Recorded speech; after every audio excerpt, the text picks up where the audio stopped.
अस्सलामु अलैकुम वरहमतुल्लाहि वबरकातुह।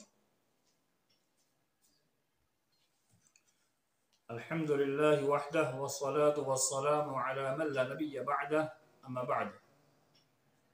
क़द क़ाल अल्लाहु तबारक व तआला फ़ी कलामिहिल मजीद वल फ़ुरक़ानिल हमीद, अज़्ज़ानियतु वज़्ज़ानी फ़ज्लिदू कुल्ला वाहिदिम मिनहुमा मिअता जल्दह।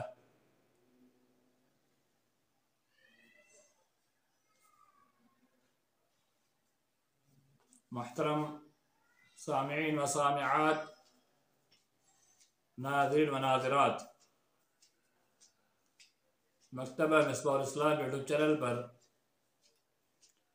हर शनिचर को रात 9 बजे इस्लाह समाज सीरीज़ चलाई जा रही है और मुख्तलिफ अनावीन पर खिताब पेश किया जा रहा है।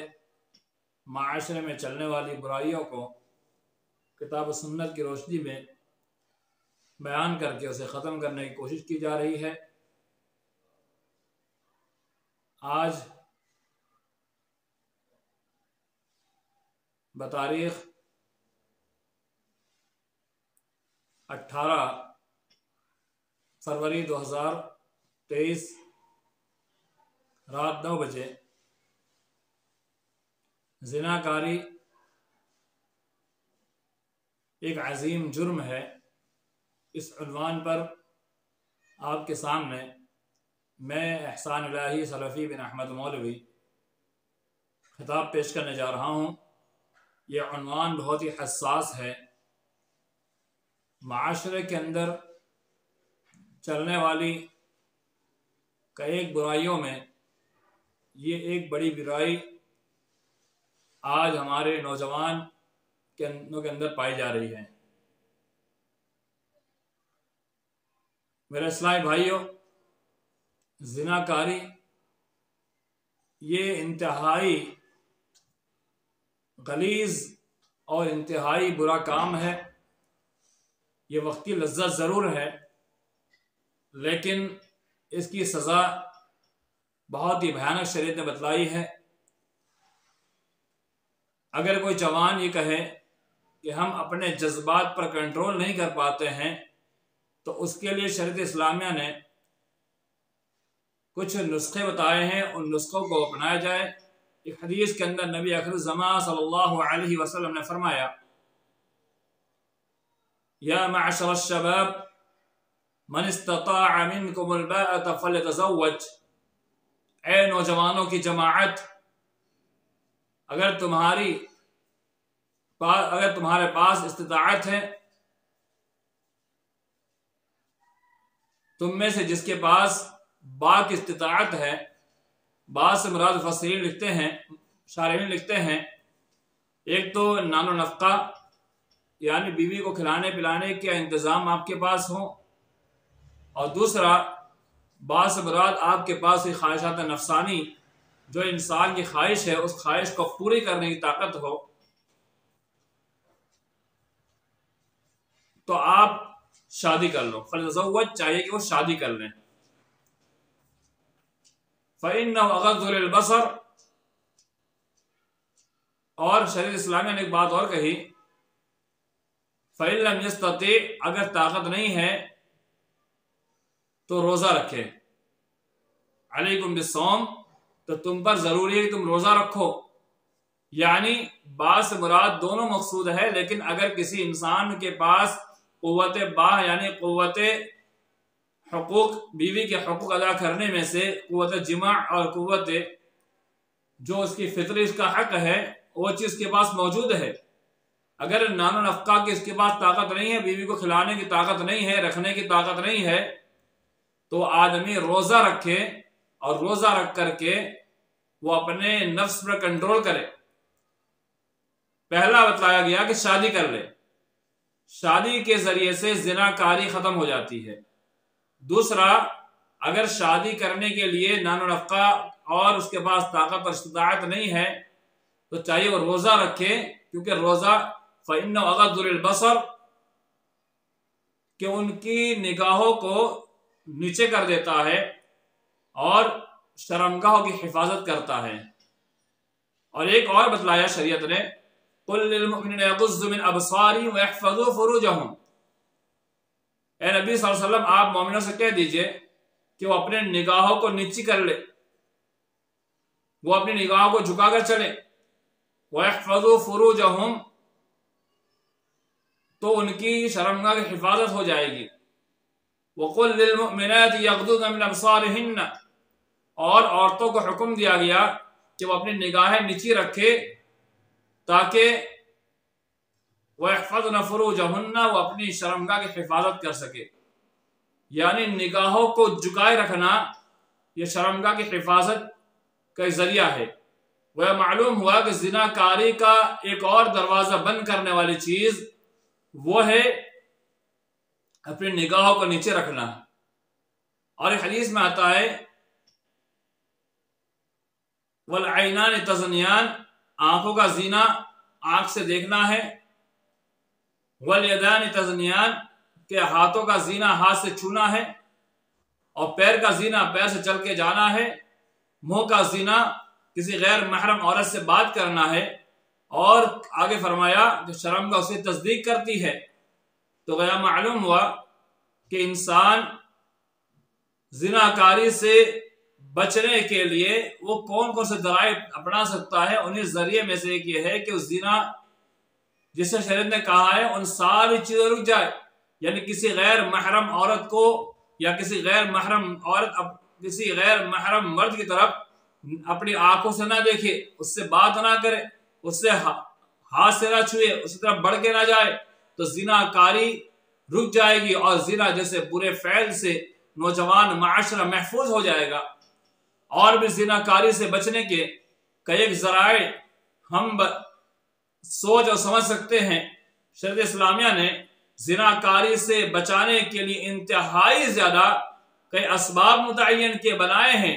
कोई ये कहता है कि मैं जिनाकारी से कैसे बचूं, मैं जवान हूं, मेरे पास ताकत है, कुव्वत है। तो मैं एक बात बतला दूं कि जिसके पास कुव्वत है, ताकत है, वो बच जाए ये कमाल है। वो बच जाए जिसके पास ताकत ही नहीं है तो ये कमाल की बात नहीं है। तो जिनाकारी से बचने के एक जराए शरीयत बतलाए हैं, तो हमें उन जराए को सामने रखते हुए हमें जिनाकारी जैसी बुरी चीज से बचने की कोशिश करना चाहिए। आइए हम देखते हैं आगे कि जिनाकारी के ताल्लुक से शरीयत इस्लामिया क्या कहती है। कुरान में अल्लाह ने फरमाया, अज़्ज़ानियतु वज़्ज़ानी फजलिदू कुल्ल वाहिदिम मिनहुमा मियत जल्दा, कि जिना करने वाला मर्द और जानिया औरत, फजलिदू कुल्ल वाहिदिम मिनहुमा मियत जल्दा, कि उनमें से हर एक को 100 कोड़े मारे जाएंगे। ये कब का हुक्म है? जब उसने अभी शादी नहीं की है, दोनों गैर शादीशुदा हैं। और हदीस के अंदर आता है कि 100 कोड़े मारने के साथ उन्हें जलावतन किया जाएगा, देश से बाहर निकालकर 1 साल कहीं बाहर रहना पड़ेगा। अब देखिए मुफस्सिरीन ने अज़्ज़ानियतु वज़्ज़ानी के अंदर एक बात नकल की है, वो ये है कि जिना करने वाला मर्द और जिना कराने वाली औरत दोनों जिना बरिज़ा हो, यानी दोनों की रजामंदी से जिना हुआ हो। जिना करने वाला मर्द वो जिना करने पर राजी और जिना कराने वाली औरत वो भी जिना पर राजी हो, तो दोनों को ये सजा दोनों पर लायक होगी। अगर उन दोनों में से कोई एक जबरदस्ती करने वाला, या औरत ने मर्द के पास जबरदस्ती की हो या मर्द ने औरत पर जबरन किया हो, दोनों में से कोई एक राजी नहीं है लेकिन जबरदस्ती सजा जैसा किया गया है, जैसा आजकल माशरे के अंदर हो रहा है कि एक माँ बहन बेटियों के साथ आज उनके साथ गैंग रेप होता है, उनको पकड़ते हैं और दबोचते हैं, उन पर जबरदस्ती अत्याचार करते हैं, तो उसके अंदर मुजरिम वो होगा जो जबरदस्ती करने वाला है, तो उसके ऊपर शरीयत सजा नाफिज करेगी। लेकिन गरचे हुकूमत का कोई भी कानून हो, जिना बरिज़ा हुकूमत उसके बुरा माने या ना माने, हमें उससे कोई सरोकार नहीं है। हमें सरोकार है तो शरीयत इस्लामिया का जो कानून है उससे सरोकार है कि इस्लाम ने जिनाकारी जैसी बुरी लत और बुरी चीज को हराम करार दिया है, और जिना करने वाला मर्द और जिना कराने वाली औरत उस पर हुदूद कायम किए हैं। अब आप में से कोई ये कह सकता है कि जिना को कहाँ हराम कहा है? तो दो बातें बतला दूं। एक तो शरीयत इस्लामिया ने जैसे हमने पिछले संजर को सुना वाला तकरबुज जिना कह करके कि तुम जिना के करीब भी ना जाओ, तो उसके जरिए जिना से मुतनब्बे कर दिया। और दूसरी चीज उसूलियीन ने कायदा बनाया है, उसूल बनाया है कि जिस चीज के अंदर शरीयत ने हुदूद कायम कर दिए हो या फिर उसके करने पर कोई सजा मुतय्यन कर दी हो तो वो चीज हराम के दायरे में आती है। अब कोई आदमी हराम का काम करता है तो हराम की तारीफ ये जिसके करने पर गुनाह मिले और इसके ना करने पर सवाब मिले। तो इंसान अगर इस हराम काम में मुब्तला होता है तो शरीयत ने उसका ये सजा मुतय्यन की है कि उसे 100 कोड़े मारे जाए और 100 कोड़े मारने के बाद उसे 1 साल जलवतन किया जाएगा। ये वो मर्द और औरत है जिसने अभी शादी नहीं की है। अगर उन दोनों में से कोई एक शादीशुदा है तो जो शादीशुदा है उसका हुक्म बदल जाएगा और जो गैर शादीशुदा है उसको 100 कोड़े मारे जाएंगे। यानी गैर शादीशुदा का जो हुक्म है वो आगे मैं आपके सामने पेश कर रहा हूं कि अगर उन दोनों में से कोई एक शादीशुदा है या दोनों शादीशुदा है तो शरीयत इस्लामिया ने उसका हुक्म नाफिज किया था, लेकिन वो हुक्म बाकी है, आयत मनसूख हो चुकी है। वो ये है कि अगर कोई शादीशुदा मर्द या शादीशुदा औरत दोनों अगर ज़िनाकारी मुब्तला होते हैं तो शरीयत इस्लामिया ने कानून बनाया है कि उन्हें रजम कर दिया जाए, खत्म कर दिया जाए, उनको दुनिया में जीने का कोई हक नहीं है। यानी शरीयत इस्लामिया ने एक बेहतरीन कानून बनाया कि दुनिया के अंदर अगर कोई आदमी गैर शादीशुदा ज़िना करता है उसे कोड़े मारे जाए और 1 साल जलवतन किया जाए। और एक कानून ये बनाया कि अगर शादीशुदा है उसके बाद भी ज़िनाकारी करता है, उसके बाद बीवी मौजूद है और औरत के पास शौहर मौजूद है, उसके बाद भी अगर वो अपनी ख्वाहिशात नफ्सानी को पूरी करने के लिए, लज्जत लेने के लिए, शौक पूरे करने के लिए अगर ज़िनाकारी मुब्तला होते हैं तो इस्लाम ने कानून बनाया कि उसे रजम कर दिया जाए। दुनिया के अंदर जीने का उसे कोई हक नहीं बनता है, उसे खत्म कर दिया जाए। इससे भयानक जुर्म क्या हो सकता है? यानी एक जानी के लिए इस दुनिया के अंदर जीना महाल है और एक जानी इस दुनिया के अंदर जी नहीं सकता। और ज़िनाकार मर्द या औरत वो कितने भी माफी मांग ले, अल्लाह से तौबा कर ले, तौबा उसकी जरूर कबूल होगी। अगर इस्लाम में कानून है, इस्लाम में शरीयत है तो इस्लाम में कानून उस पर कानून नाफिज करेगा। हम और आप इस पर उसको हम रजम करने बैठ जाए या उस पर कोड़े मारने बैठ जाए, ये हमारा काम नहीं। ये बात जुमला याद रख लीजिए कि ये कानून का काम है और कानून जो सजा नाफिज करेगी वही सजा दे सकते हैं। हम और आप उठ जाए कोई ज़िनाकार मर्द को पकड़ ले उसको मारना शुरू कर दे, यह आपका काम नहीं है। आपका काम ये उसे कानून के हाथ चढ़ाए या फिर आप उसे अपनी हालत पर छोड़ दे, वरना आपको मारना धाड़ना यह आपका काम नहीं। अगर आपने उसको मारा है, उस पर आपने सजा कायम की है तो आप उसको मारने के जुर्म के अंदर आप शरीयत एतबार से भी मुजरिम है और दुनिया एतबार से भी आप मुजरिम है, क्योंकि आपका काम जाती तौर पर नहीं है। आजकल होता यह है कि अगर कोई आदमी जिना करते पकड़ा जाए या कोई औरत जिना करते कार्य मुब्तला हो जाए तो उसे मारना शुरू कर देते हैं। ये हर किसी के काम नहीं है मारना, ये साफ सुन लीजिए, ये कानून का काम है। आप कानून के हवाले करिए, कानून उस पर जो कुछ भी उस पर दंड लगाना होगा, जो जुर्माना लगाना होगा या फिर जो उस पर शरीयत ने सजा मुतय्यन की है तो शरीय कानून है तो शरीय एतबार से उस पर सजा नाफिज होगी।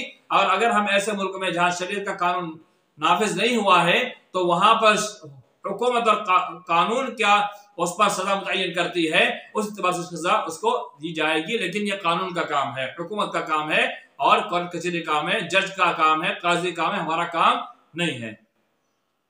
ये तो हो गए ज़िनाकार मर्द औरत की सजा क्या मुतय्यन हुई। अब देखिए एक आयत में अल्लाह ने फरमाया अज़्ज़ानी ला यनकिहुहा इल्ला ज़ानियतिन औ मुशरिका, अज़्ज़ानियतु ला यनकिहुहा इल्ला ज़ानिन औ मुशरिक।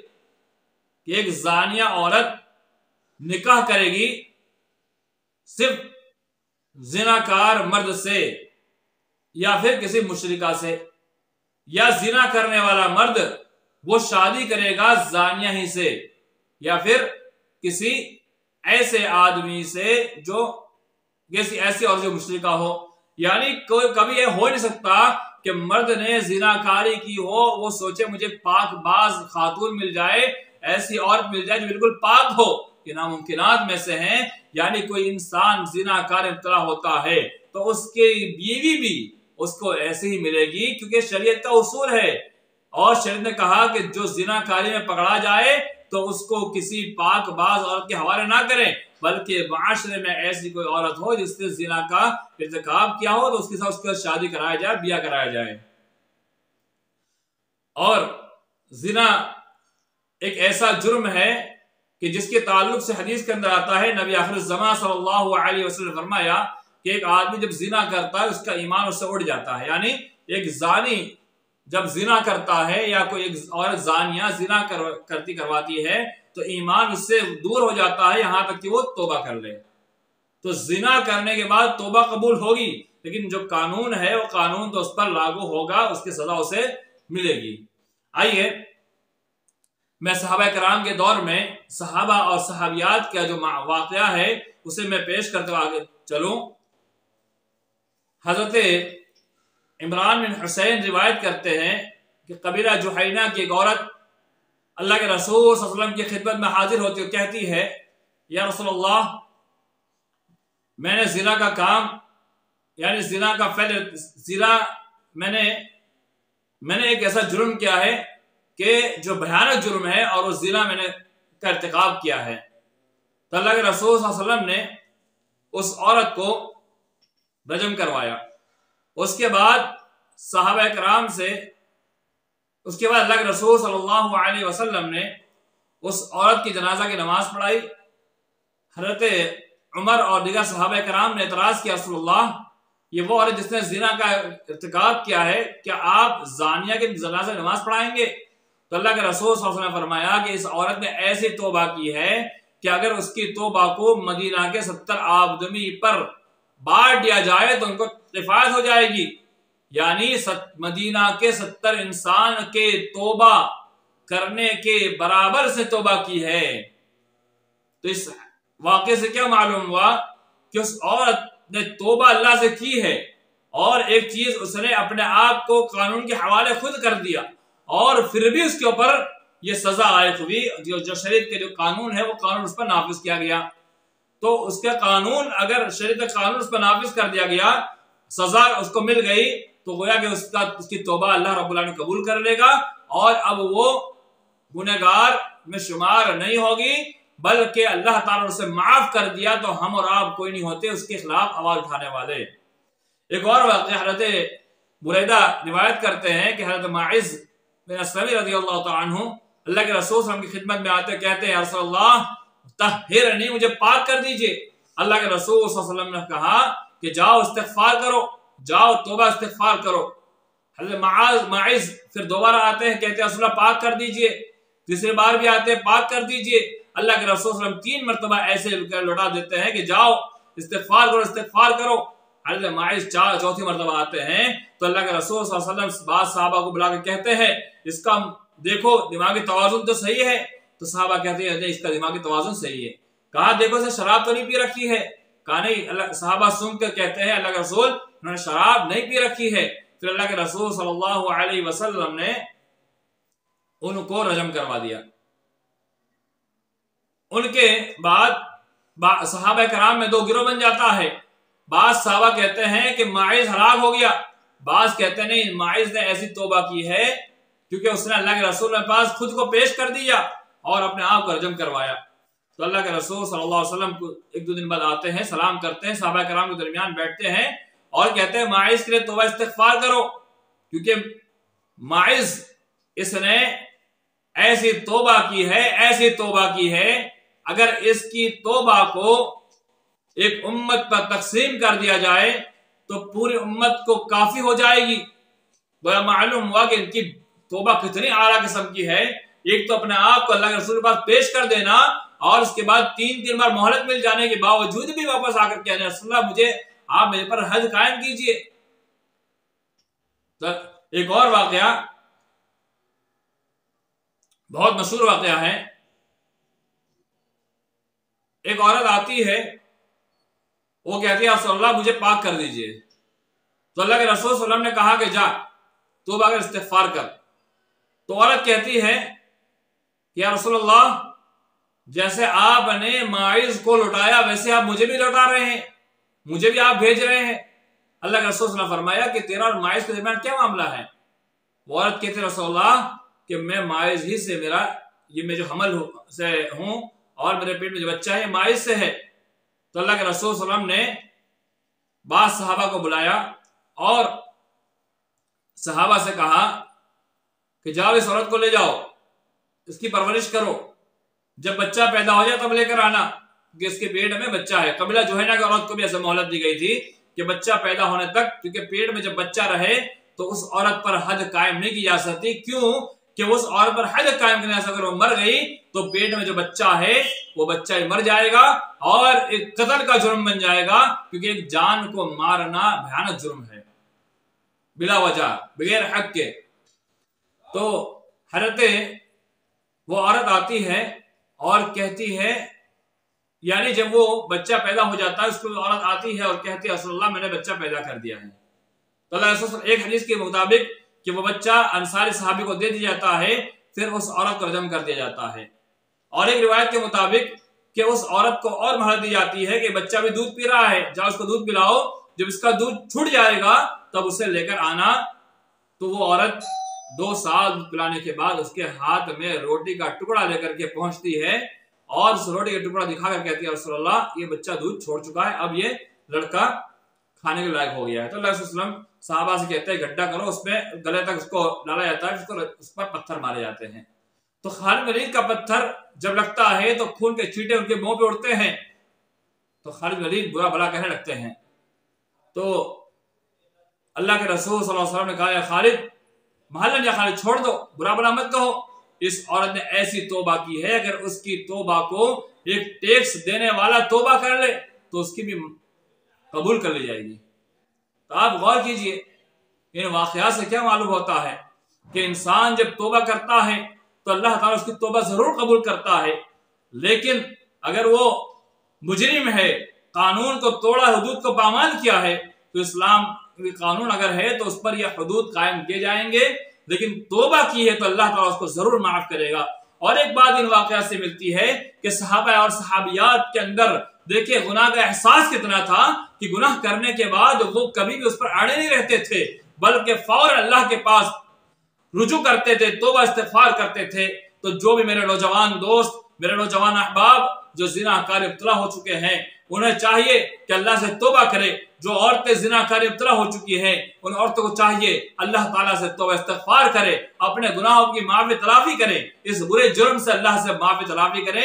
जहां पर इस्लामी कानून नहीं है, सजा उन पर लायक नहीं की, उन पर सजा नहीं लगाई जा सकती है, तो अल्लाह ताला से जरूर दुआ करें ताकि अल्लाह ताला उनके गुनाहों को, ये बुरी काम को माफ करे और उसके बाद अल्लाह से तौफीक मांगे कि आगे ऐसा जुर्म हम नहीं करेंगे। एक और रिवायत में आता है कि अल्लाह ताला रोज़ क़यामत 3 लोग तरफ नहीं देखेगा रहमत नजर से, उनमें से एक ऐसा बुढ़ा जो जानी हो। तो अल्लाह की रहमत ना मिले तो इंसान की जन्नत दूर हो जाती है। और एक चीज कि अल्लाह ने फरमाया कि अपनी पड़ोसियन के साथ जिनाकारी करने वाला वो सबसे बुरा इंसान है। और अल्लाह के रसूल सल्लल्लाहु अलैहि वसल्लम ने बड़े ही सख्ती के साथ कहा कि वो उसका ठिकाना शिर्क करने वाले मर्द, जो ऐसे लोग जो अल्लाह के साथ शिर्क करने वाले और अपनी पड़ोसन के साथ जिना करने वाले, उन पर अल्लाह ने जन्नत को हराम करार दिया है। ये याद रख लीजिए। आजकल होता यह है कि इंसान अब ज्यादातर जिनाकारी का मामला पड़ोसन से होता है। घर के आजू बाजू पड़ोसन, यानी ऐसा नहीं कि बाजू वाले, चारों तरफ के जो अपने घर के इर्द रहने वाले हैं वो सब पड़ोसी है, उनके साथ जिना करना बहुत आला किस्म का जुर्म माना जाता है। शरीयत ने इंतहाई बड़ा जुर्म माना है कि किसी पड़ोसन के साथ जिनाकारी की जाए, या वो औरत किसी पड़ोसी मर्द के साथ जिनाकारी का काम अंजाम दे। बहुत ही इंतहाई खराब काम है।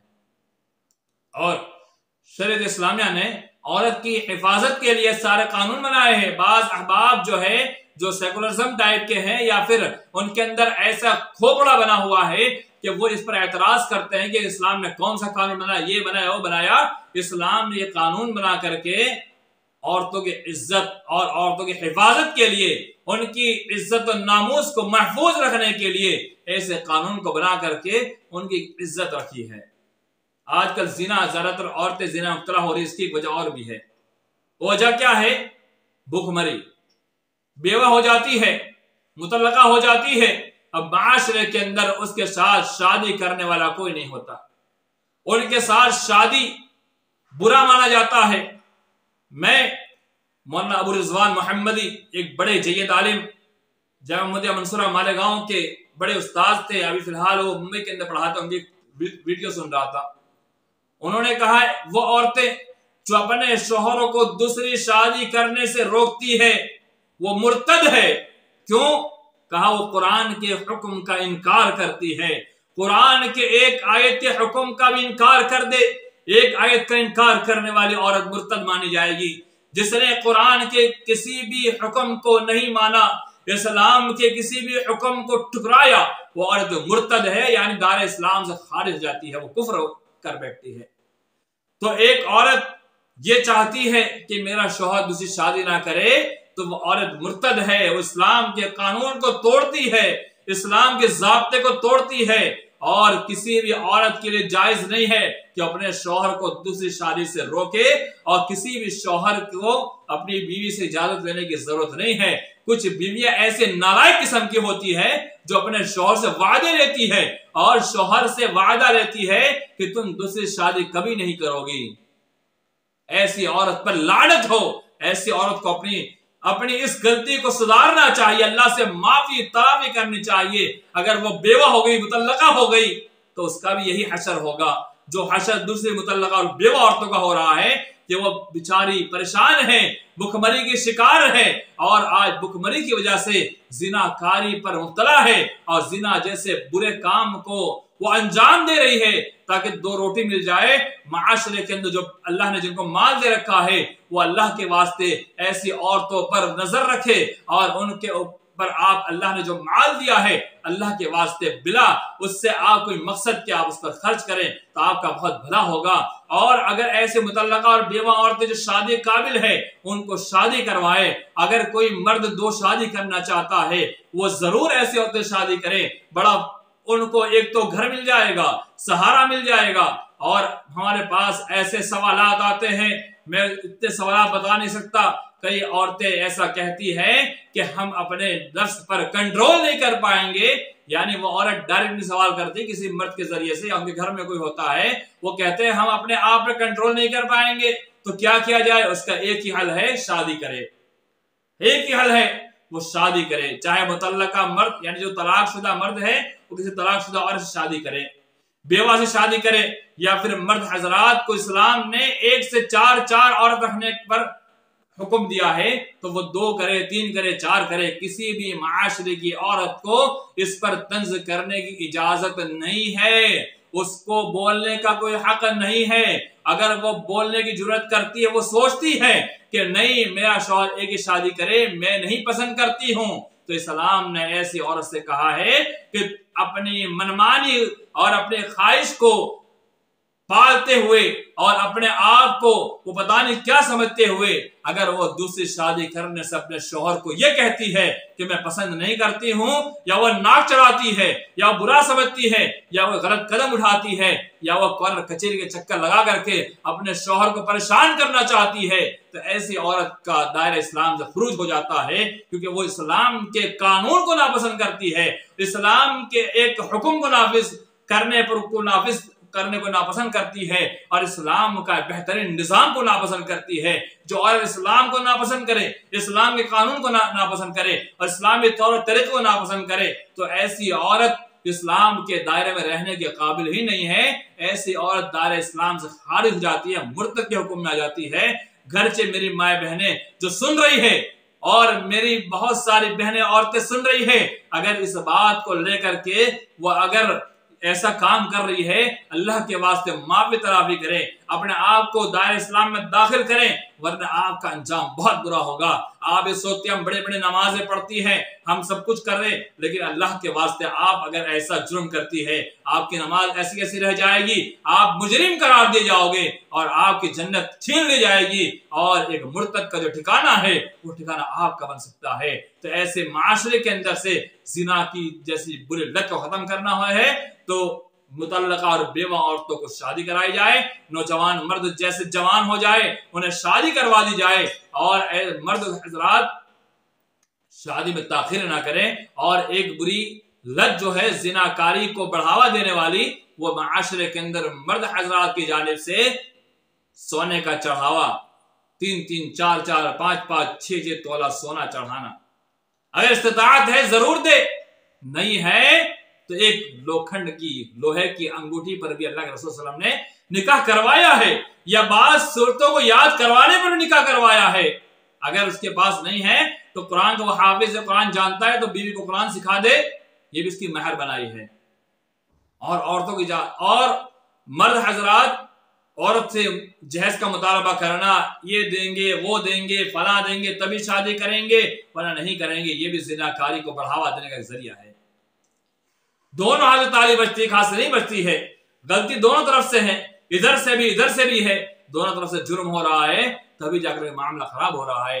अल्लाह से दुआ, अल्लाह ताला तमाम मुसलमानों को जिनाकारी जैसे बुरे काम से महफूज रखे और ऐसी बुरी लत से हमें बचने की तौफीक अता फरमाए। आप तमाम अहबाब का बहुत बहुत शुक्रिया कि आपने हमारे खिताब को समाअत किया। अल्लाह ताला हम तमाम को अमल तौफीक अता फरमाए, आमीन। आप तमाम का बहुत बहुत शुक्रिया। अस्सलामु अलैकुम व रहमतुल्लाहि व बरकातुहू।